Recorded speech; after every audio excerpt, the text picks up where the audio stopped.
Hello, কী অবস্থা সকলের? আশা করি সকলেই ভালো আছেন। সো আপনাদের মধ্যে অনেকেই আছেন যারা পিকচার দিয়ে বাংলা লিখতে চাচ্ছেন কিন্তু লিখতে পারছেন না। সো এই সমস্যার সমাধানের জন্য এই ভিডিওটি আপনার জন্য যথেষ্ট হয়ে দাঁড়াবে। সো চলেন শুরু করে দিই। সো আমি এখানে আপনাদেরকে যেটা দেখাবো সেটাতে আমি পিকচারটি আর একটা প্রিমিয়াম ভার্সন অনলাইন থেকে নামিয়ে নিয়েছিলাম আগেই। সো আমি এটার লিঙ্ক ডেসক্রিপশন বক্সে দিয়ে দিব। এটা ভালো আছে, আপনারা এটা নিতে পারেন।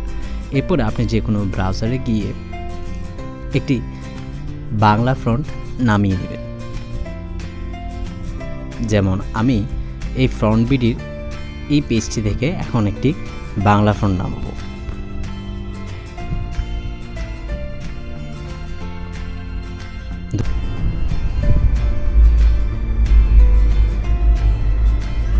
আমার ফ্রন্ট ডাউনলোড করা শেষ।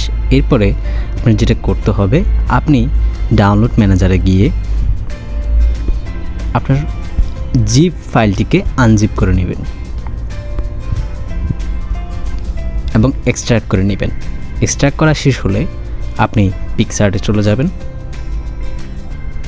দেন যাওয়ার পর প্লাস আইকনে ক্লিক করে একটি পেজ নিয়ে নেবেন। যেমন ধরুন আমি এটি নিয়ে নিচ্ছি। এরপরে আপনি যে কোনো এখানে বাংলা লেখা লিখুন। আমি ভালো আছি, আমি এটি টাইপ করলাম। এরপরে সি অলে গিয়ে আপনি মাই ফ্রন্টে ক্লিক করুন। এখানে আমার কিছু প্রিভিয়াস ফ্রন্ট দেখা যাচ্ছে যেগুলো আমি আগেই ব্যবহার করেছিলাম। আপনি অ্যাড ফ্রন্টে যান, অ্যাড ফ্রন্ট করুন।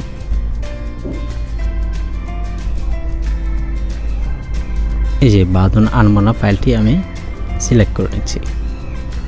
এরপরে কিছুক্ষণ পরে দেখবেন উপরে ফাইলটি চলে এসেছে এবং এরপরে আপনি এই বাংলা লেখাটিকে স্টাইলিশ ফন্টে লিখতে পারবেন। সো আরেকটি ভিডিওতে দেখা হচ্ছে। ততক্ষণ পর্যন্ত লাইক, শেয়ার এবং সাবস্ক্রাইব করতে পারেন আমাদের চ্যানেল।